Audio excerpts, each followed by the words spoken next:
Break के बाद आपका स्वागत है। क्या रैगिंग लर्निंग का हिस्सा हो सकती है?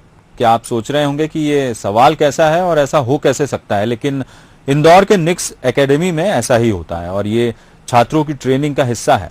आपको बता दें कि सागर के शुभम ताम्रकार ने आरोप लगाया था कि 31 मई को एकेडमी में उसके साथ जमकर टॉर्चर किया गया था। शुभम इतना सहमा हुआ है कि वो वापस अब इंदौर नहीं जाना चाहता। इंदौर के निक्स सैन्य अकेडमी में पढ़ने वाला शुभम सहमा हुआ है। रह रहकर उसे 31 मई की वो रात याद आती है जब रात 10 बजे से सुबह 3 बजे तक एकेडमी के 12 सीनियर छात्रों ने उसकी रैगिंग की। उसे जमकर टॉर्चर किया गया। इस तरह से टॉर्चर किया गया कि वो दूसरे दिन सागर जा पहुंचा, जहां उसे जिला चिकित्सालय में भर्ती करना पड़ा। शुभम को अभी भी उस वाकये की याद आती है जो उसके साथ घटित हुआ है।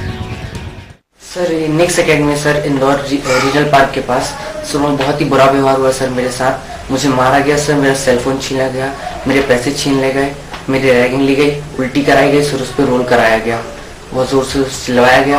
अप्रोक्स 250 दंड बैठक लगवाई गई, मुझे सिर के बार उल्टा खड़ा रखा गया। दरअसल निक्स एकेडमी सैन्य परीक्षाओं की तैयारी करवाता है। एक तरह से ये कोचिंग इंस्टीट्यूट है।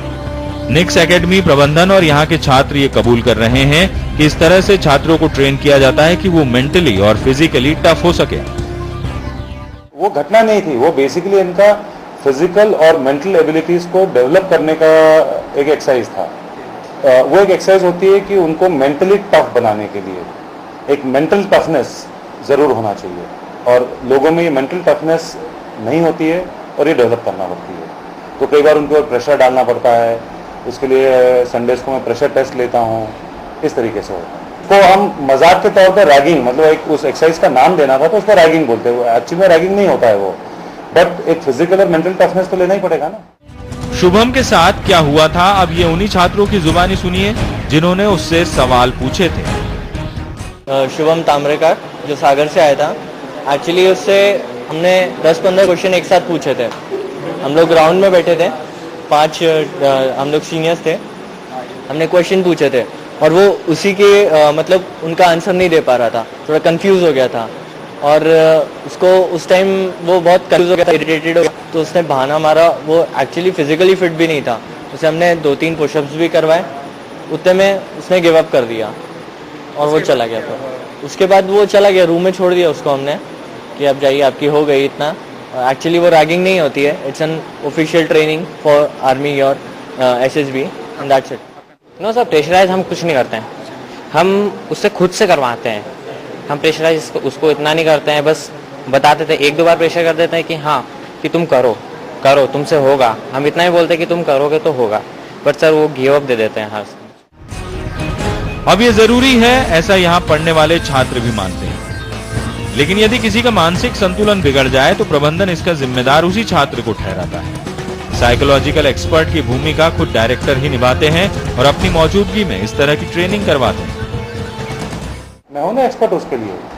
इनके क्वेश्चंस किस तरह के हैं, मतलब जो पर्सनल इंटरव्यू के जो क्वेश्चंस पूछे जाते हैं, अब जैसे आपसे अगर या मेरे से 10-12 लोग एक साथ क्वेश्चंस पूछेंगे तो आपकी मेंटल एबिलिटी ग्रो होती है। मेंटल एबिलिटी ग्रो करना पड़ेगी ना, कि various questions different style different tone के अगर पूछे जाएं वो तो ग्रो होगा ही ना। अब इस कोचिंग का जिम्मा सेना के एक पूर्व अधिकारी के पास है। ये तय बात है कि सेना में फिजिकल और मेंटली टफ होना पहली जरूरत है, लेकिन एकेडमी पहले ही छात्रों का पूरा टेस्ट क्यों नहीं लेती, ताकि शुभम जैसे हालात दूसरे छात्रों के ना बने। सागर से पंकज सोनी के साथ वसीम अहमद, बंसल न्यूज, इंदौर। तो वाकई में ये पूरा घटनाक्रम चौंकाता है और जहां पर ऐसे टॉर्चर ट्रेनिंग का हिस्सा माना जाता है। पंकज से बात करते हैं, पहले सागर से हमारे साथ जुड़ गए हैं और ज्यादा जानकारी के लिए। पंकज, शुभम की हालत अब कैसी है और वो जिस तरीके से सहमा हुआ था, डरा हुआ था, क्या अभी भी उसी परिस्थिति में है? और वो जो आरोप लगा रहा है उससे उलट वहां के जो सीनियर्स है वो ये कह रहे हैं कि केवल सवाल पूछे गए थे, उसको ऐसा कोई फिजिकली टॉर्चर नहीं किया गया था।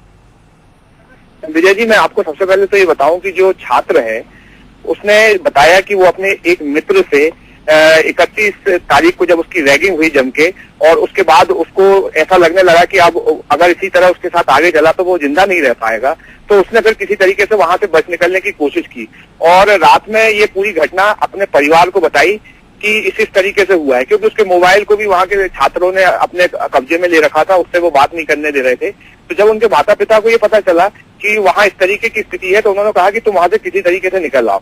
तो शाम को जब ये जो 12-13 छात्र हैं, जब ये कहीं बाजार की तरफ या कहीं निकले, तो उसके बाद उसने मौका देखा, गेट खुला पाया, तो वो एक अपने साथी छात्र से 200 रुपए लेकर और सरवटे बस स्टैंड की तरफ भागा, और वहां से उसने अपने माता पिता को बताया कि मैं बस में बैठ के सागर आ रहा हूँ। और इसी बीच उनके माता पिता लगातार कोऑर्डिनेट करते रहे और किसी तरीके से वो सागर पहुंचा।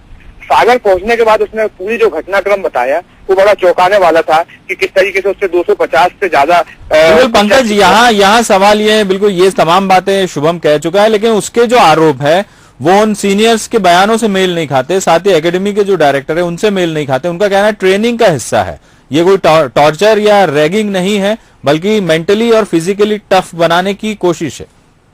जी नहीं, इसमें विजय जी देखने वाली बात ये रहती है कि जैसे एक बच्चा खुद देश की सेवा करना चाहता है, वो इस सपने के साथ एनडीए करने वहां गया था निक्स एकेडमी में कि वो देश की सेवा करेगा और एनडीए में जाएगा, मतलब उसके इरादे तो वहां पहले से ही मजबूत थे, नहीं तो वो दूसरा कोई जॉब भी चुन सकता था। लेकिन जब उसके साथ वहां जिस तरीके का उसने देखा कि जिस दिन वो गया उसी दिन उससे 700 रुपए छुड़ा लिए गए, तो ये 700 रुपए छुड़ाना क्या किसी ट्रेनिंग का हिस्सा ही, उससे कौन सी मानसिक टफनेस शुरू होती है पैदा होना किसी व्यक्ति में? बिल्कुल पंकज, और यही सवाल है। वसीम इंदौर से हमारे साथ जुड़े हुए हैं, उन्हीं से पूछते हैं क्योंकि वो इस पूरे मामले में उन्होंने जाकर बातचीत की थी डायरेक्टर और छात्रों से। वसीम, ये पंकज जो कह रहे हैं कि रुपए छुड़ा लिए गए, उसको वॉमिटिंग करवाई गई और उसके बाद फिर उसको रोल करवाया गया और तमाम तरह की यातनाएं दी गई, टॉर्च, तो ये आपने जब उनसे बात की तो ये क्या वाकई में ट्रेनिंग का हिस्सा है? इस तरह की ट्रेनिंग होती है वहां?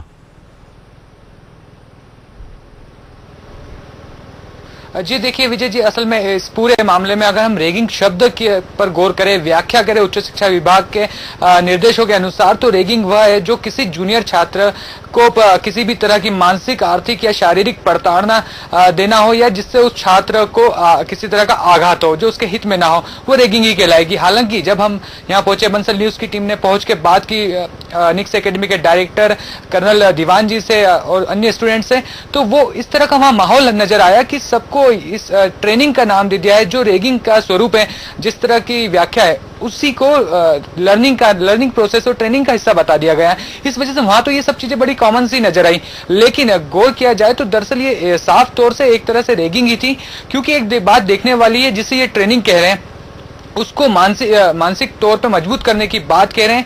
अगर हम गौर करेंगे किसी सीबीएसई स्कूल या किसी आला तरीन स्कूल के सिलेबस पर, वहां पर तो समझ में आता है कि जब भी किसी बच्चे को मानसिक तौर पर मजबूत करना होता है तो आपको एक साइकोलॉजिकल एक्सपर्ट की जरूरत होती है, और इस तरह की जो ट्रेनिंग होती है वो साइकोलॉजिकल एक्सपर्ट अपने नियमों के हिसाब से कराता है और धीरे धीरे होती है। एक साथ यदि 10 से 15 लड़के किसी से सवाल करेंगे या किसी तरह से, बिल्कुल वसीम, यानी कि कहीं ना कहीं ये जो ट्रेनिंग का नाम दिया जा रहा है वो कहीं से भी जायज नहीं लगती, और एक छात्र इस तरह से पूरी एकेडमी को छोड़कर रातों रात भागकर सागर पहुंचता है, वहां अपनी आप बीती सुनाता है। पुलिस में मामला भी दर्ज होता है, अस्पताल में है, लेकिन अब इस पर गौर करने वाली बात है कि जो जिम्मेदार लोग हैं वो इसे देखे कि वाकई में ये ट्रेनिंग इस तरह से होती है या फिर और कुछ वहां हो रहा है। बहरहाल हमारी खास खबरों की पेशकश में इतना ही। बंसल न्यूज पर खबरों का सिलसिला लगातार जारी है। मुझे दीजिए इजाजत, नमस्कार। खास खबर